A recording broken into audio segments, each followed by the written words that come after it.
Rabu dini hari 26 November 2025, sekitar pukul 3 pagi, angin badai memecah kesunyian Aceh Tamiang.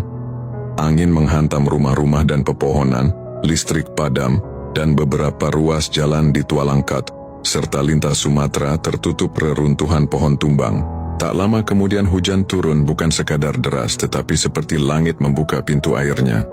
Hujan itu telah berlangsung sejak Selasa dan tak kunjung berhenti hingga siang hari Rabu. Warga panik, banyak yang mengungsi ke rumah kerabat berharap air berhenti naik. Namun menjelang malam justru musibah semakin dekat.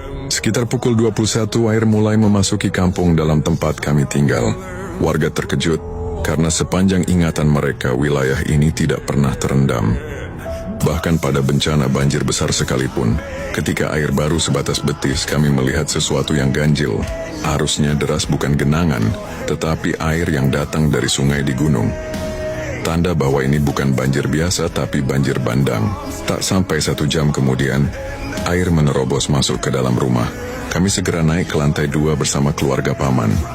Kami tidak membawa banyak barang, sekadar pakaian, obat, dan sedikit makanan.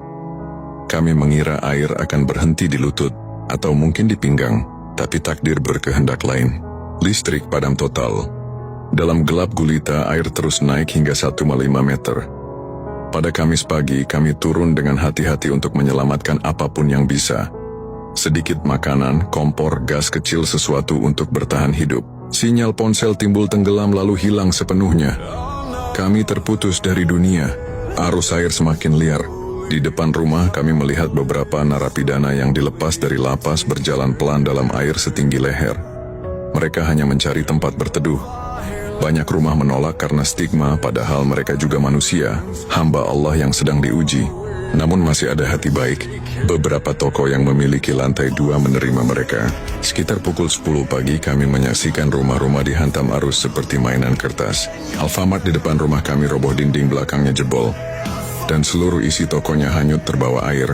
Makanan itu tersangkut di pagar dan atap rumah warga. Seakan Allah mengirimkan rezeki dari arah yang tak disangka. Remaja-remaja nekat berenang di atas arus besar demi mengumpulkan makanan dan membagikannya kepada warga lain yang kelaparan. Tidak ada batas siapa kaya, siapa miskin, siapa berstatus, apa semua sama. Bertahan hidup. Menjelang asar air mencapai sekitar 3 meter. Tidak ada satupun yang berani turun. Kami hanya bisa menatap gelap air itu, berharap malaikat datang membawa pertolongan. Kami coba menghubungi SAR dan BPBD, tetapi jawaban yang kami terima hanya evakuasi mandiri, bertahan di lantai 2. Tidak ada perahu, tidak ada helikopter, tidak ada sirene penyelamatan. Hanya suara arus yang semakin menakutkan seperti gelombang badai lautan. Lalu tragedi terjadi. Seorang anak kecil dan 1 orang dewasa hanyut. Teriakan tolong-tolong menggama di antara hujan dan air. Kami hanya bisa menangis. Tak ada yang bisa berenang, tak ada yang bisa mengejar. Saat itu atau mungkin sejak awal hanya Allah tempat kami berharap. Air hampir mencapai lantai 2, hanya tersisa beberapa anak tangga. Dalam ketakutan dan gelap, saya mengumandangkan azan sekeras yang saya mampu, berharap suara itu menembus badai, menembus hati manusia, dan mengetuk pintu langit. Kami berdoa, menangis, memohon ampun. Ya Allah, kami banyak berdosa, tapi di antara kami ada anak kecil yang belum pernah menantangmu. Selamatkan kami karena mereka. Saya teringat ini malam Jumat malam dikabulkannya doa. Saya sholat 2 rakaat mungkin dengan pikiran, jika ini sujud terakhirku, biarlah aku kembali kepadamu dalam keadaan berserah.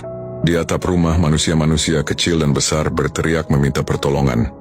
Tidak ada yang tidur malam itu.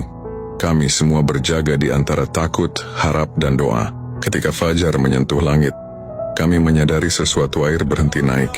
Kami menangis bukan karena selamat, tetapi karena Allah masih memberi kesempatan hidup. Namun ujian belum selesai. Air masih 5 meter tinggi. Makanan habis, air minum tidak ada. Bayi menangis bukan karena takut tapi karena haus. Sebagian warga merebus air banjir agar bisa diminum. Kami menampung air hujan di atas terpal lalu memasaknya agar aman. Di tengah semua itu datang kejutan. Para narapidana yang sebelumnya ditolak justru menjadi pahlawan. Mereka berenang dan mengumpulkan makanan, lalu membagikannya kepada warga. Di saat dunia menilai mereka hina, Allah menunjukkan siapa yang memiliki kemuliaan hati. Air baru benar-benar surut perlahan mulai Jumat hingga Ahad pagi. 30 November 2025. Begitu air menyisakan tanah, orang-orang turun mencari makanan, pakaian, gas, apa saja yang tersisa dari rumah yang porak-poranda. Kami saling bertemu, saling bertanya, "Kamu selamat? Keluargamu bagaimana?" Banyak dari kami menangis bukan karena kehilangan rumah atau harta, tetapi karena masih diberikan nyawa untuk bersujud kepada Allah. Dari Minggu hingga Rabu kami bertahan, membersihkan